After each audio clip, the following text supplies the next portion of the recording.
Please be seated.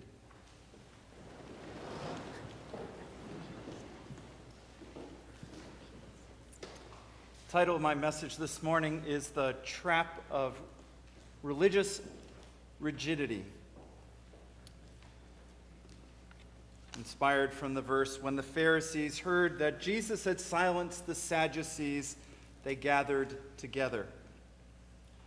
For a month now, we have listened to the encounters Jesus has had with different religious leaders in the temple.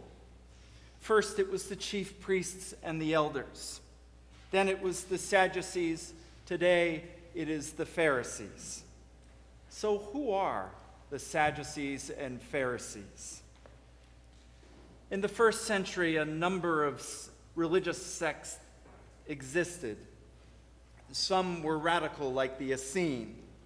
Others were obscure, like the Boethusians. The biggest and most powerful were the Sadducees and the Pharisees. And after listening to this morning's reading, we could be forgiven if we think these two groups worked together and agreed with each other. But they didn't.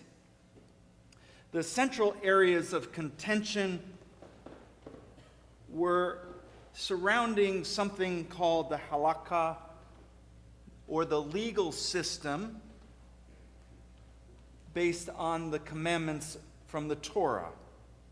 The Sadducees' system was rigid, especially in interpreting what was or wasn't religiously pure.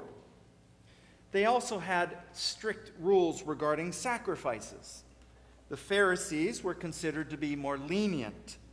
Not surprisingly, the Sadducees and the Pharisees hotly debated each other over their legal interpretations.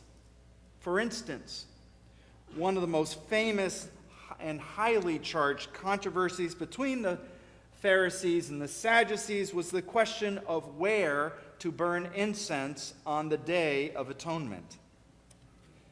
The Sadducees also objected to the Pharisees' beating of the willows on the Sabbath, right? Their debates spilled over into criminal law as well. For example, the Sadducees held a literal interpretation of an eye for an eye, whereas the Pharisees were okay with monetary compensation. And while both groups served at the temple at the same time, they could vehemently disagree with each other. For instance, there's a story of the head Pharisee named David at the time went up to and spoke to the head Sadducee leader who was named Ben. He said, David turns to Ben and says, all of these religious rules are so rigid, you're making everyone so sad. You see? Well, Ben wasn't to be outdone. And he said, well, your leniency, you just want to make everything fair, you see. I worked a lot on that one.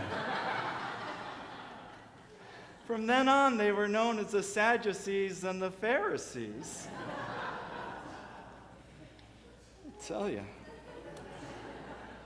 I tell you, these jokes are really good. I expect at least a 5 or 10% increase in your pledge. Such religious disagreements are not exclusive to the religious leaders of the first century. Even us Episcopalians have had our disputes through the years. One of our hot debates was the dispute between high church and low church, which came about in the 1800s. The characteristics of high church Episcopalians were several. First, they argued for an active bishop, a bishop who would travel out into the parishes, who would write letters to the parishes, and would be in and amongst the congregations. The apostolic succession exhibited by the laying on of hands on the priests at ordination, was crucial for those high church folks. They also had a dim view of clergy participation in interdenominational or political organizations. The first emphasized the difference that the Protestants had from the Episcopalians. Remember, in the 1800s, not so many Catholics around. So the Episcopalians wanted to say, no, we are different from, the high churchers said we want to be different from the other Protestant denominations, us Episcopalians. The political piece was, as you may know, during the American Revolution, some of the Episcopal clergy happened to be, how we say, a little bit more outspoken than others, and some wound up dead in a ditch. So, particularly if you're not familiar, one of your own past rectors. So, the high church folks said, enough, let's stay out of politics. They also emphasized the importance of the baptismal covenant. Low church view differed. It stressed the importance of adult renewal of faith. This comes down to them from the First Great Awakening that had preachers traveling throughout the countryside having people reaffirm their faith as adults. And the low church folks said, yeah, that's a good idea. And they wanted to bring that into the church. Low church, also de-emphasized the role of bishops. If you recall or may know that for about the first 100 years or so, the Episcopal Church, the Anglican Church in the colonies at the time, never had a bishop set foot on the continent. None of the bishops would travel across the ocean to come and be in here in America, and because of which the churches got on just fine and said, you know what, these bishops, not so important. So low church view had a less important view of bishops. They also stressed the similarities with the Protestant denominations. They emphasized a simple liturgy, not for any other reason but that more time could be spent listening to the sermon. The sermon, however, could not be full of histrionics that would cause the people to become emotional, perhaps faint in the pews, or some sort of emotional outbursts. We were Episcopalians after all. They emphasized fervent prayer and Bible reading as well. The groups were so rigid in their beliefs that they established seminaries so that priests could be taught and following these different schools. So a group in D.C. were one of the camps of the low church, and they founded the Virginia Seminary in Alexandria. The other part of that group founded seminaries both in Philadelphia and at Harvard and Cambridge. The high church group founded seminaries at General and at Yale and at Nashotah House, which is in the upper Midwest. The only way that these two groups were able to overcome their differences is when a third group arose, and they were known as the Broad Church. They took, not surprisingly, a little bit from the high church and a little bit from the low church that they liked and pulled that together and said, we believe in some of both, which began to deflate some of the stress that was building. And they also emphasized the intellectual inquiry. And so famously that they would say, we will seek the truth wherever it is found, cost what it may, this approach to this intellectual inquiry allowed for the sciences to be brought into the pulpit and brought into the teaching of the church.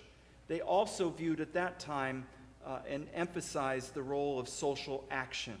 And we have a bit of all of that in us. And a bit of all of that is at this church. As you can see, humans tend to focus on the details, and sometimes we follow them to extremes. We can become religiously rigid. When we do, we lose the sight of the greater good. The Pharisees and the Sadducees lost sight of God's active presence in the world. They focused on the details of the religious law and lost sight of the wondrous works of God working outside of the temple. And they could not see God at work in and through Jesus. We too can get caught up in these traps of religious rigidity, losing our sight on the greater good and focusing and losing our focus on Jesus. The high church versus low church raised important issues, but they went too far. When we begin thinking that we know what is right around worship, we have fallen into the trap of religious rigidity.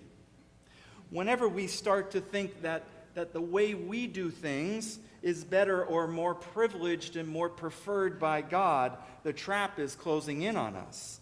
The cost is great. When we're religiously rigid, we lose our ability to see God at work around us. God works in surprising ways. God delights in bringing about new ways to relate to Him. This lesson is essential for another reason. In a few months, you will welcome a new rector. Under his or her leadership, the way you do things may change. Your reaction might be to say, we don't do those things here, or that's not our way, or we have always done it this way. Remember the Pharisees and the Sadducees and the low church and the high church, folks. Remember our tendency to become rigid. Keep an open heart and mind. Look for the new ways God is at work at Christ's church. Seek out the wondrous works of God.